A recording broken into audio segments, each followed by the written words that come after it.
Well, I've only paid attention to a little bit of what I've heard said up to now.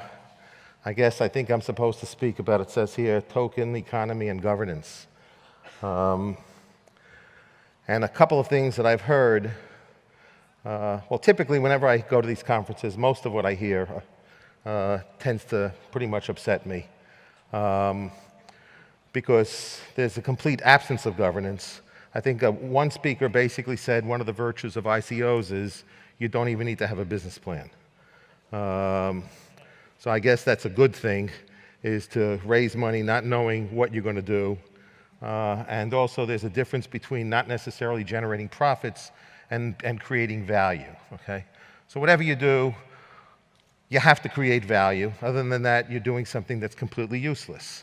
So if you want to raise money to do something useless and you want to advertise that you're raising money to do something useless, I guess this is probably a good thing to do, is to do ICOs.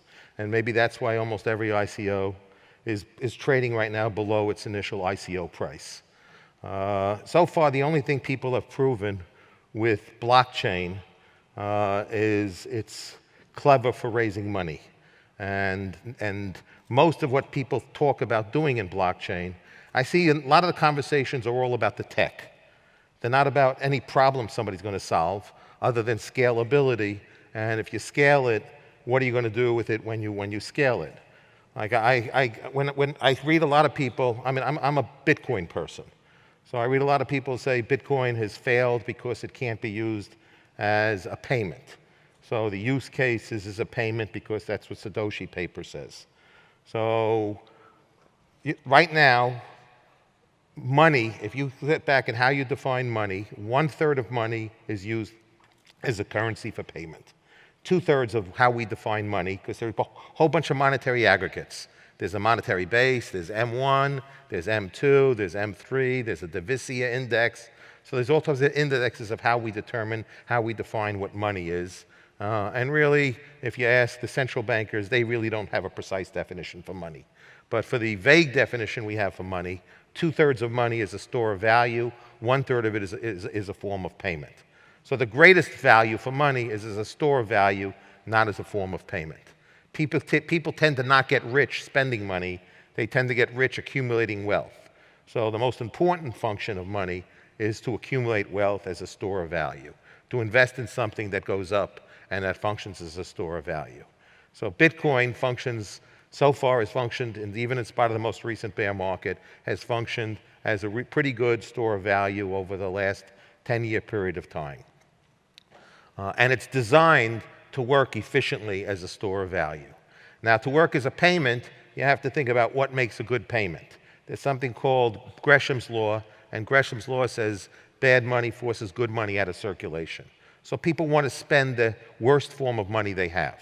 So you basically want to spend shitcoins, okay? And the biggest shitcoin out there is the paper governments print. So that's a good form of spending money, and I don't think people will design a better payment system than what the government already provides, because it's the shittiest money you'll find. So if you want to be in the business of producing money that's even shittier than government money, then you might be successful at creating a form of payment. Because one is, it has to be a reasonable store of value, but it also has to either stay stable or go down in value. Because right now in the US, for example, if you want to form a payment system in the US, how crypto, forget about the regulations, utility token, security token, how crypto gets taxed, it gets taxed as a capital gain. So anyone who goes out there is trading crypto. Well, one is you can either determine in the US, if you're located in the US, you know, if you just want to be a tax cheat, then go and do a lot of trading in crypto and don't report it to the IRS. And see if that works as a good strategy for the rest of your life. That's something I would not endorse. Or you have to keep very detailed records of every time you trade in crypto. Remember, you're buying and selling it. So unlike currency, you're not buying and selling, you're using it. So Adam Smith talked about what's good as exchange and use is not good in exchange and value. So what we have in exchange of value is something that will accumulate value. What we have in exchange and use is something that you just use daily because you don't think it's really going to appreciate very much at all. So if you want to design a good payment, The whole idea of a payment is it's got relatively stable, and it should basically either stay the stable price or go down a little bit. So that you can actually spend something and lose money, but you can't lose too much money because then other people won't want to accept it as a form of payment. But you can lose something because the dollar gets debased every time. So we already print money that loses value, and that's why it's a good payment. So I think people don't understand what makes a good payment and a bad payment. So then you have to focus on what do we need speed for then? So what's the purpose of what we're scaling up? What do we want to accomplish by scaling up? And then I see people talk about, I've heard people talk about the smart contracts. I mean, what do you think you can really do with a smart contract? I mean, you can't do much with a smart contract. I mean, at the end of the day, to be able to code everything where you can create complex, you can have very simple relationships that are fully collateralized in a smart contract. So if you have a very simple contract that's not subject to interpretation, where there's no interpretation at all, where you can just, it's the type of thing where if you have an escrow account, you put money in an escrow account, some escrow agent holds your money, the escrow agent knows what the terms and conditions of the arrangement is, and if there's a default, the escrow agent knows who to give the money to. That's essentially what you can do with a smart contract. What are people doing with smart contracts right now? The only relationship with the smart contract really is to support the ICO. So what I heard before is, what is an ICO? People with no idea of a business plan, okay? Developing technology, they have no idea what to do with it, okay? With a governance structure that has absolutely no governance structure, no accountability whatsoever, okay? Say, here's a white paper. I don't tell you much about my team. I got a whole bunch of people who are advisors who will lease out their name so you can believe I'm actually going to do something. So far, there's no evidence that anybody has done anything of value because there is no value yet on the blockchain ecosystem. There's nothing of value yet, except for maybe CryptoKitties. So that's the most valuable economy so far in the blockchain ecosystem. And then we have people go out and do things like, I mean, I heard a nice discussion here on DPoS versus proof of work. So let's think about the platform that just came out with the DPoS. Is EOS, right? I don't know how many of you read the token purchase agreement. So I'm supposed to talk about governance structure. If you saw with the token purchase agreement, this is what it said. Okay, give me $4 billion, and what I'm telling you is you have to take what I'm developing as is. If it doesn't work, I'm not repping if it doesn't work, okay? It's your responsibility to know whether it works or doesn't work, and if it doesn't work, don't come to me. Okay, I'm not guaranteeing that this will work at all.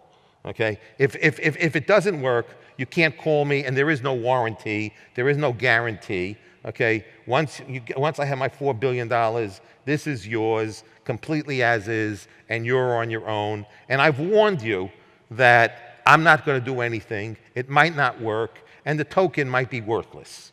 So just so you know, I'm not repping and warranting anything whatsoever. I'm just making these declarations. But you're making representations to me.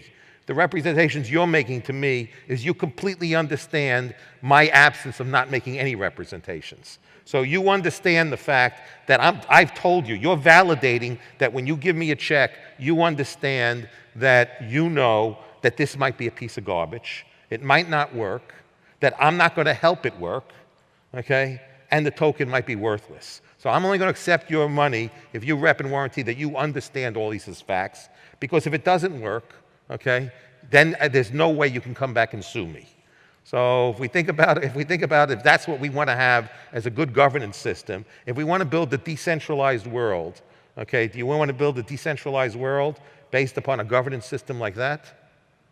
Do you think that's people fulfilling their fiduciary responsibilities? Of investing $4 billion with no due diligence, buying something as is that most of the people don't even understand? And I can tell you that 21 nodes have nothing to do with the technology, okay? It's what the people who died in EOS were very good at is gaming, okay? And they gamed everyone who spent $4 billion buying them. So the 21 nodes is to create the impression that this is somewhat decentralized, and that it's going to be hard to centralize. But that's not technology, that's marketing, okay? What they wanted to do was have the least amount of supernodes so that the people who bought the supernodes would think they're buying something of extreme value, and they would pay a lot for it. So for people with a gaming background, they designed a beautiful game, and that's all it is just look at it as a game, okay? Don't look at it as you're ever going to do anything of value on it, so just enjoy the game while it lasts until you move on to another game. So I think for me, it's very sad what's going on because I'm a big believer in decentralization. I mean, I got into Bitcoin because I believe in decentralization. I got into Bitcoin because I believed in the philosophy underlying Bitcoin. And I hear a lot of people here talking about, decentralization and people trying to come up with their own definitions of what decentralization means. I think the first effort I've seen of a platform that's attempting to build a really decentralized model is that's going to be that many people probably not know about it yet. It's been coming out of China by the founder of Qtum, is now developing basically a decentralized Uber, where most of the tokens will be allocated to the drivers and even some to the passengers.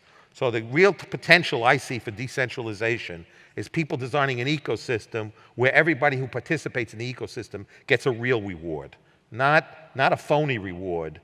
Not like, because years ago, when they wanted to get people to open up bank accounts, you'd open a bank account, they gave you a toaster. You could say the toaster is a reward, but that's not a reward of substance. The real potential is designing systems where we get everybody to participate and we create an ownership society.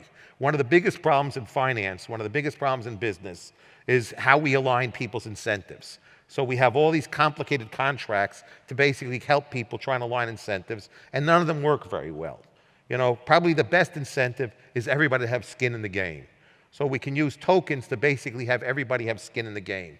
So we have to think about is how we design a system of incentives that basically aligns people's interests to cooperate more effectively than they currently do today.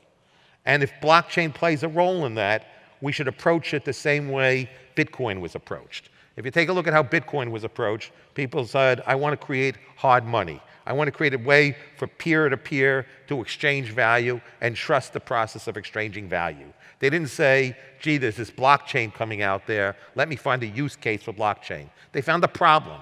They said the financial system is vulnerable. It's a fraudulent financial system. It inevitably might collapse. And when it collapses, what alternative will people have? Well, currently people have gold. Let's provide another opportunity. Let's provide some sort of digital currency that will be effective and trustworthy for people to exchange in a point in time where money becomes worthless. So they said, this is the problem I want to solve.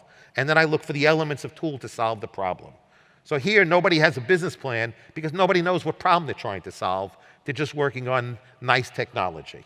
So that it's basically useless, and most of them can't even define a use case for what they're doing, and they're operating in a system where they're getting checks, and there's essentially no accountability whatsoever after they get the money. So I think if people are really committed to decentralization, and they have to understand what does decentralization mean, and focus on the specific problem they're looking to solve. So if we have to take a look at, right now, my fear is a centralized world will enslave me. So Amazon and Facebook will have all my information, and they'll control my life in collusion with the government. So soon, when there are autonomous cars and all this other health data and all this other data, that all this data will be deposited in a central depository where we'll not have access to it, some central authority will, and they will then manage our lives. Because every government is broke. So every government wants to get control over us, and they want to accumulate information.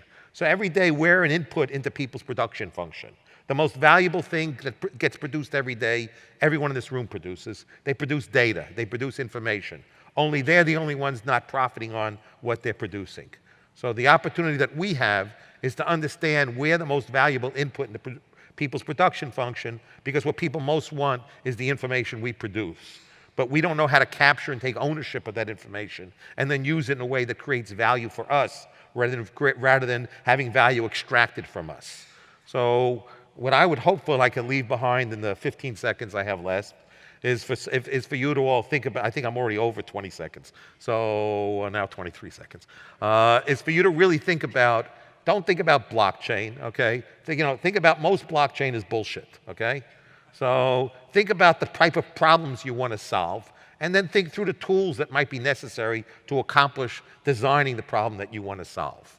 And approach it that way. Don't say, here's a tool in search for a solution because it's easy to raise money, because it's going to be more and more difficult to raise money. And actually, the way we're raising money right now is centralizing wealth, because it's all corrupt game.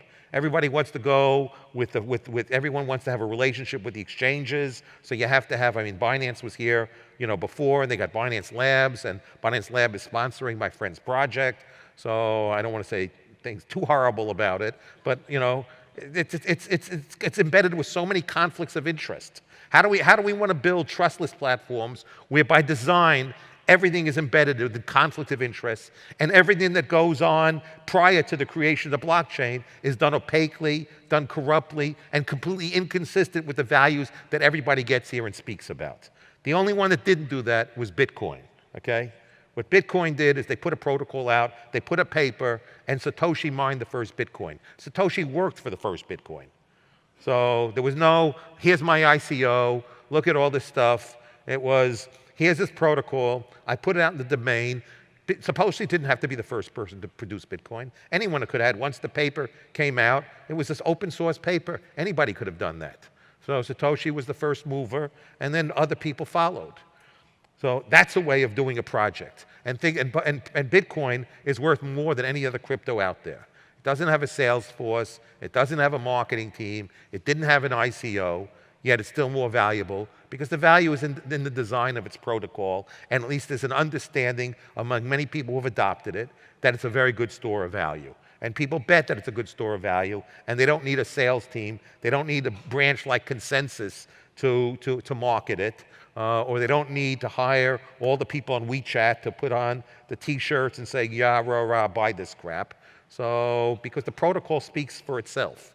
Everybody else needs a big marketing budget because they're marketing bullshit. And hopefully some of you will actually try and solve a constructive problem and want to do something of substance, rather than just thinking your technology is great and that be impressed with how smart you are when you speak to other computer scientists, and you can brag about your knowledge of cryptography and other things, even though none of you can figure out a use case or a business on really how to create value. Ultimately, what we have to do is we have to create value for others. And we have to figure out how do we create value for this, design incentive mechanisms that eliminate hierarchies. That's what true peer-to-peer relationships are, is an absence of hierarchy. Okay, and the best way to align incentives is have everybody have as much skin in the game as possible. So really getting governance right is not a difficult problem. Thank you.